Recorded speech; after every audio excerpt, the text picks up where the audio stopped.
हे दोस्तों, तो जैसे कि आपको पता है कि लास्ट के हमारे जो कुछ लेक्चर्स हुए हैं उसमें हम लोगों ने ओवरऑल एक कॉन्सेप्ट देखा था, that is integration of economy, या जिसको इंटरनेशनल इकोनॉमिक ग्रुपिंग भी कहा जाता है, या जिसको ट्रेडिंग ब्लॉक भी कहा जाता है, या रीजनल इकोनॉमिक ग्रुपिंग के नाम से भी जाना जाता है। तो ये एक टॉपिक हम लोगों ने देखा था जिसमें हमने देखा था कि कुछ कंट्रीज आपस में मिलकर एग्रीमेंट साइन करते हैं और एक इकोनॉमिक ग्रुप बनाते हैं कंट्रीज का, जिसमें आपस में वो एक दूसरे के लिए ट्रेड बैरियर्स कम कर देंगे और ट्रांजैक्शन यानी कि जो ट्रेड है, इंटरनेशनल ट्रेड, उसको प्रमोट करने की कोशिश करेंगे। तो ये कॉन्सेप्ट हमने देखा था। उसके बाद में हम लोगों ने दो रीजनल इकोनॉमिक ग्रुपिंग का एग्जाम्पल देखा था, जिसमें हम लोगों ने एशियन देखा था और यूरोपियन यूनियन देखा था। तो गाइज आज हम लोग क्या करने वाले हैं, आज हम लोग दो और ऐसे एग्जाम्पल देखने वाले हैं रीजनल इकोनॉमिक ग्रुपिंग का, जिसे हम लोग कहते हैं नाफ्टा, और दूसरा है हमारा सार्क। तो दो टॉपिक आज आप कह लीजिए हम लोग यहाँ पर डिटेल में देखने वाले हैं, that is NAFTA and SAARC. तो आइए शुरू करते हैं। इसके अलावा अगर आपको रीजनल इकोनॉमिक ग्रुपिंग या यूरोपियन यूनियन और एशियन के ऊपर अगर जो वीडियो है वो आपको चाहिए तो डिस्क्रिप्शन में आपको लिंक मिल जाएगा। आगे बढ़ते हैं हम लोग, और आज का जो टॉपिक है दैट इज नाफ्टा और सार्क, उसको डिटेल में देखते हैं। तो गाइस सबसे पहले मैं शुरुआत करूंगा सार्क के साथ। SAARC SAARC stand for South Asian Association for regional Cooperation. तो ये एक ऑर्गेनाइजेशन है साउथ एशियन नेशन की, आप कह लीजिए, जिसमें कुछ साउथ एशियन नेशन इन्वॉल्व है, लाइक आपका इंडिया है, पाकिस्तान है, अफगानिस्तान है, बांग्लादेश है, राइट। इस तरीके से 8 कंट्रीज है जिन्होंने मिलकर सार्क एग्रीमेंट बनाया हुआ है। पहले 7 कंट्रीज थी जिन्होंने एग्रीमेंट साइन किया था, बाद में अफगानिस्तान ने ज्वाइन किया, तो इस तरीके से 8 कंट्रीज इसमें इन्वॉल्व है। दिसंबर 1985 में सार्क की स्थापना की गई थी। अब सार्क क्यों बनाया गया, तो सार्क बनाया गया था ताकि ओवरऑल जो जितने भी डेवलपिंग कंट्रीज हैं, जो मेंबर नेशन है सार्क के, they can gain the economic, technological, social and cultural development, emphasize collective self reliance। कहने का मतलब ये है कि overall they can gain self reliance, उन्हें बाकी कंट्रीज के ऊपर डिपेंड ना होना पड़े, एक सेल्फ रिलायंस पैदा हो, आप कह लीजिए। उसके अलावा आत्मनिर्भरता पैदा हो, कह लीजिए आप। उसके अलावा ओवरऑल सारे मेंबर नेशन का economic, technological, social and cultural development हो सके, इस इंटेंशन से सार्क जो है वो बनाया गया था। ओवरऑल इवैल्यूएशन देखने वाले हैं आज हम लोग कि सार्क कैसे इवैल्यूएट हुआ, कैसे सार्क स्थापित हुआ, या सार्क क्यों बनाया गया, वो सारी बातें देखेंगे। तो गाइज लेट 1970 में, यानी 1970s के एंड में, बांग्लादेशी प्रेसिडेंट थे जिनका नाम था ज़ियाउर रहमान। उन्होंने प्रपोज किया first time for the creation of trading block consisting south Asian countries. तो ज़ियाउर रहमान ने एक मीटिंग कंडक्ट किया था, और उस मीटिंग में उन्होंने कह लीजिए ये एक प्रस्ताव रखा कि सारे जो एशियन नेशन है वो मिलकर अपना एक ट्रेडिंग ब्लॉक क्रिएट करें, अपना एक ग्रुप क्रिएट करें। ऐसा करने के लिए सबसे पहले प्रेसिडेंट रहमान जो थे, he address the letter to the head of government. जितने भी हेड ऑफ गवर्नमेंट है साउथ एशियन कंट्रीज के, जिसमें इंडिया भी आ जाता है, सभी हेड ऑफ गवर्नमेंट को उन्होंने लेटर लिखा, जिसमें उन्होंने विजन बताया कि कैसे ओवरऑल ये जो कॉन्सेप्ट है ट्रेडिंग ब्लॉक का, ये बेनिफिशियल होगा, कैसे इसके ज़रिए कोऑपरेशन जो है वो बढ़ेगा, और कैसे इसके ज़रिए कह लीजिए आप इंटरनेशनल प्रॉब्लम्स को टैकल कर पाएंगे सारे कंट्रीज मिलकर। इस तरीके से उन्होंने एक लेटर लिखा, सारे गवर्नमेंट के जो हेड्स हैं उनको कन्विंस करने की कोशिश की। Foreign secretaries of 7 countries met first time in Colombo in April 1981। तो 1981 में फर्स्ट टाइम जितने भी आप कह लीजिए जो 7 कंट्रीज थे, अफगानिस्तान को छोड़कर बाकी जो कंट्रीज थे, यानी कि आप कह लीजिए इंडिया है, पाकिस्तान है, बांग्लादेश है, नेपाल है, तो इस तरीके से 7 कंट्रीज के जो फॉरेन सेक्रेटरीज थे 1981 में सारे कोलंबो में एक मीटिंग कंडक्ट किया, वहाँ पर मिल गए, राइट। और they identified the 5 broad areas for regional cooperation. 5 broad areas identify किए गए जिसमें उनको एक दूसरे को कोऑपरेट करना था।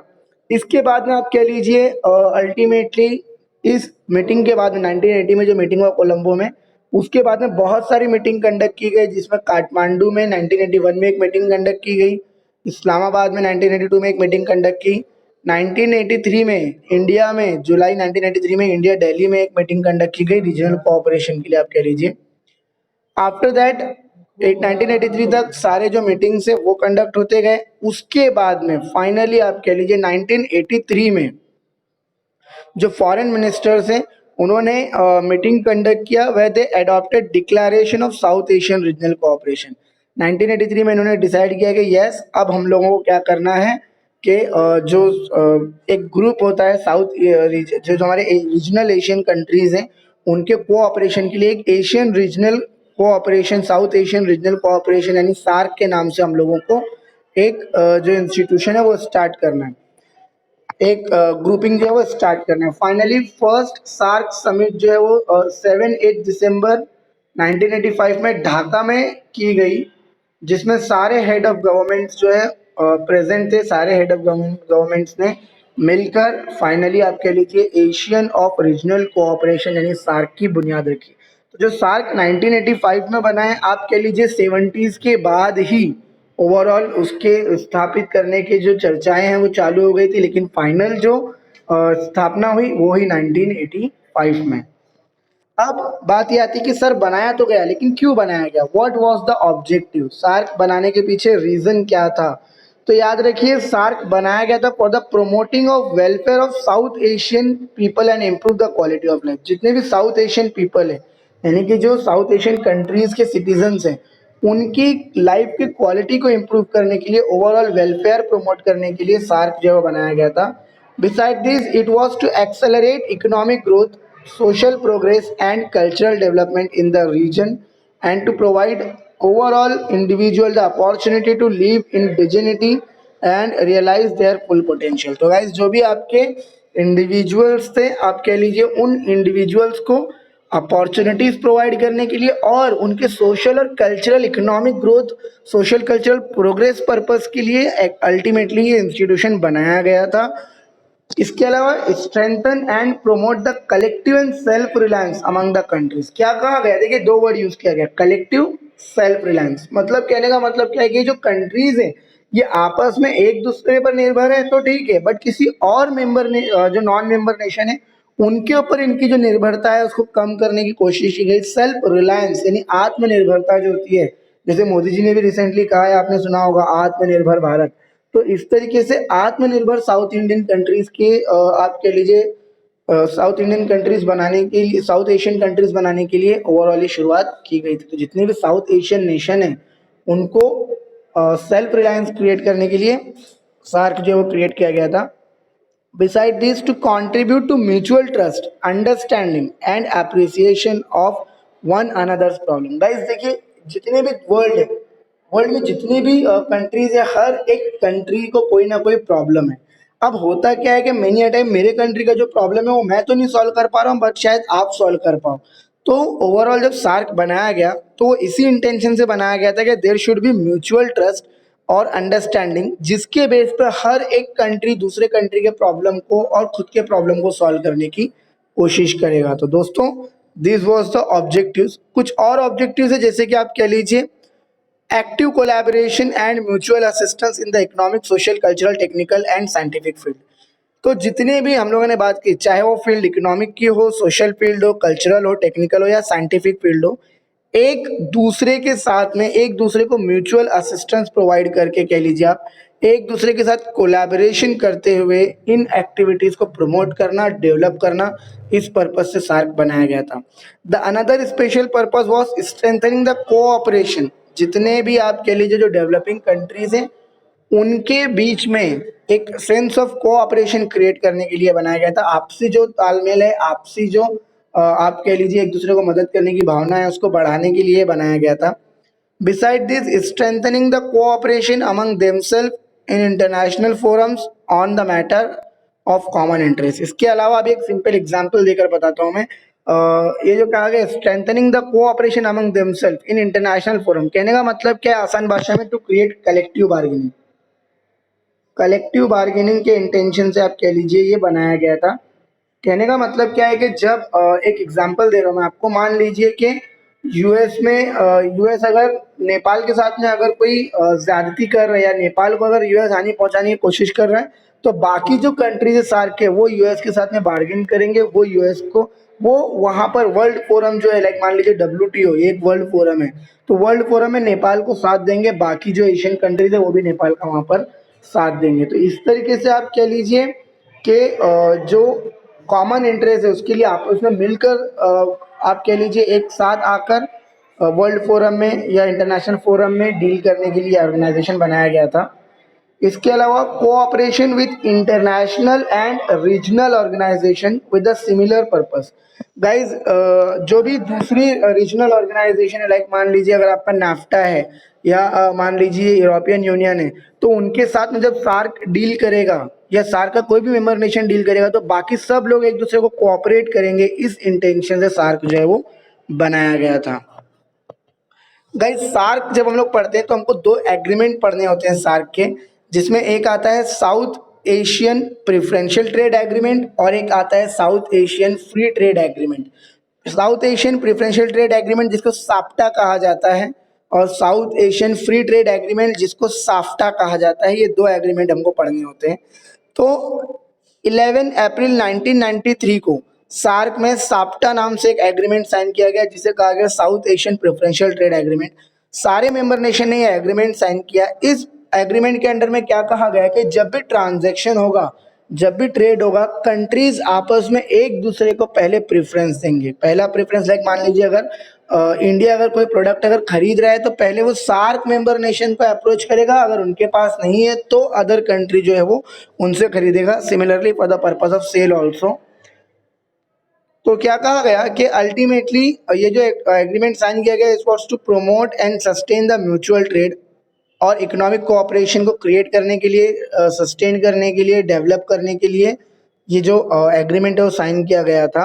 The basic principle of underlying agreement was overall reciprocity. Reciprocity of advantage का मतलब होता है कि मेरे वजह से आपको एडवांटेज हो रहा है, तो आपके वजह से मुझे भी एडवांटेज होना चाहिए। That is called as reciprocity advantage. Trade reforms, ताकि ओवरऑल ट्रांजैक्शन बढ़ाए जा सके।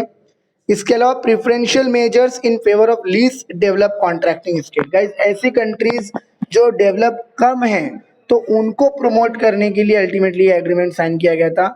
And finally inclusion of all product manufactures and commodities in their raw, semi process and process form. आप कह लीजिए जितने भी प्रोडक्ट हैं, सारे प्रोडक्ट या जो मैन्युफैक्चरिंग कमोडिटीज़ है, जो रॉ मटेरियल है, सेमी प्रोडक्ट, प्रोसेस प्रोडक्ट है या प्रोसेस प्रोडक्ट है, उन सब का लेन देन करने के लिए अल्टीमेटली एग्रीमेंट साइन किया गया था। हर चीज़ में प्रेफरेंशियल देने के लिए एग्रीमेंट साइन किया गया था। इसके बाद में बारी आती है साफ्टा की। तो गाइस साफ्टा साइन किया गया था 12th समिट में इन इस्लामाबाद, पाकिस्तान में। जो 12th समिट हुआ था उसमें साफ्टा साइन किया गया था। Build on SAARC preferential trade agreement, ये पूरी तरह से सार्क प्रेफरेंशियल ट्रेड एग्रीमेंट के बेस पर ही बनाया गया था। It enhance the scope of regional trade dialogue, include competition, trade, transportation, harmonisation of legislation, banking procedure, forex regulation, immigration process. Guys एक पर्टिकुलर कंट्रीज़ की अलग अलग पॉलिसीज़ होती है, लेजिस्लेशन की पॉलिसी, बैंकिंग की पॉलिसी, फॉरेन रेगुलेशन की policy कह लीजिए आप, इमिग्रेशन की पॉलिसी, ये सब अलग अलग पॉलिसी होती है। तो इन सब पॉलिसीज़ को हार्मोनाइज करने के लिए और एक दूसरे के लिए जो ट्रेड रेस्ट्रिक्शंस है उनको कम करने के लिए, ट्रेड रेस्ट्रिक्शंस को निकाल के बाहर करने के लिए एग्रीमेंट साइन किया गया था, जिसके अंडर में आप कह लीजिए जो भी टैरिफ या नॉन टैरिफ बैरियर थे उन्हें एलिमिनेट किया गया, उन्हें निकाल कर पूरी तरह से बाहर कर दिया गया। There not only in goods but in service and investment also. सिर्फ गुड्स के केस में ही नहीं, सर्विस और इन्वेस्टमेंट में भी जो रेस्ट्रिक्शंस थी उनको कम किया गया, उनको निकाल के बाहर किया गया। So that was all about SAARC. Guys अब हम लोग बात करते हैं नाफ्टा की। दूसरा इंपॉर्टेंट ट्रेडिंग ब्लॉक है, North American free trade agreement के नाम से जाना जाता है। इसमें आप कह लीजिए 3 कंट्रीज इन्वॉल्व है, जिसमें आता है आपका सबसे पहले अमेरिका, दूसरा आ जाता है कनाडा और तीसरा आ जाता है मैक्सिको। तो अमेरिका, कनाडा एंड मैक्सिको, ये 3 नेशन से मिलकर बना है NAFTA, that is north American free trade agreement. तो 3 कंट्रीज शामिल है इसमें, that is America, Canada and you can say Mexico. देखिए कैसे ये एग्रीमेंट साइन किया गया, शुरुआत से देख रहे हैं हम लोग। तो north American free trade agreement was a comprehensive trade agreement in this set rules and trade investment between Canada, United State and Mexico. तो United State of America, Canada और मैक्सिको के बीच में आप कह लीजिए ये एक कॉम्प्रिहेंसिव ट्रेड एग्रीमेंट था, जिसमें आप कह लीजिए कई सारे छोटे छोटे एग्रीमेंट से मिलकर बन के एक बड़ा एग्रीमेंट था। It has systematically eliminated most tariff and non tariff barrier, जितने भी tariff and non tariff barrier सब निकाल दिया।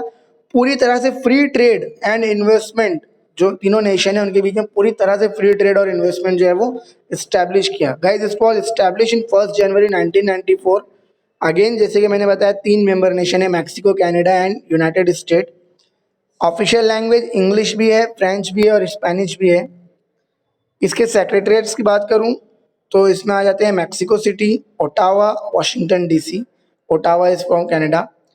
नाफ्टा सप्लीमेंट, नैसिक, नाल्स।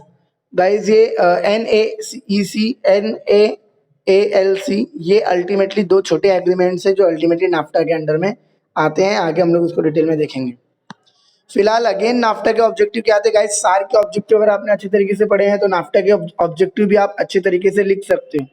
फंडा बहुत सिंपल सा है, क्योंकि ये फ्री ट्रेड एरिया, ये फ्री ट्रेड एग्रीमेंट के नाम से जाना जाता है।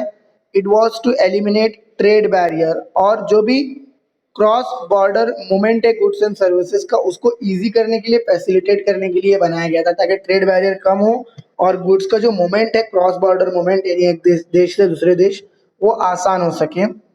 इसके अलावा जो फेयर कंपटीशन है वो क्रिएट करने के लिए बनाया गया था। सीधी सी बात है, जब कनाडा की कंपनी मैक्सिको में आएगी, मैक्सिको की कंपनी यूएस में जाएगी, आपस में कंपनीज अगर फ्रीली मूव कर पाएंगी तो कंपटीशन क्रिएट होगा। हेल्दी कंपटीशन कंज्यूमर के लिए और पूरे नेशन के लिए बेनिफिशियल होता है दोस्तों। इसके अलावा increase in investment opportunity. Guys मैं आपको बताता चलूं, after creation of NAFTA, Mexico और कनाडा में अमेरिका द्वारा जो FDI है वो काफ़ी हद तक बढ़ गया, स्पेशली मैक्सिको में मैं कह रहा हूँ आपको। तो मोमेंट इन्वेस्टमेंट अपॉर्चुनिटीज प्रोवाइड करने के लिए आप कह लीजिए ये जो नाफ्टा है ये बहुत बेनिफिशियल रहा। इसके अलावा it was to provide adequate and effective protection and enforcement of intellectual property right. आपने IPR का नाम सुना होगा, जिसमें आते हैं आपके पैटेंट, कॉपीराइट, ट्रेडमार्क, इन जो ज्योग्राफिकल इंडिकेशन, ऐसे कई सारे आप कह लीजिए इंटेलेक्चुअल प्रॉपर्टी राइट है। तो इन इंटेलेक्चुअल प्रॉपर्टी राइट्स को प्रोटेक्ट करने के लिए और एक प्रॉपर आप कह लीजिए रूल्स एंड रेगुलेशन बनाने के लिए, ताकि इनको प्रॉपरली प्रोटेक्ट और एनफोर्स किया जा सके, नाफ्टा डिजाइन किया गया था। It was create effective procedure and implementation and application of this agreement for joint administration and resolution of dispute. Guys, इसके अलावा जो भी एग्रीमेंट है उसको इम्प्लीमेंट कैसे करना है ये देखने के लिए इंस्टीट्यूशन बनाया गया था। और अगर मेंबर नेशन यानी तीनों नेशन के बीच में अगर किसी भी तरह का कोई भी डिस्प्यूट क्रिएट हो जाता है आप कह लीजिए, तो उस डिस्प्यूट को सॉल्व करने के लिए ये इंस्टीट्यूशन काम करता है।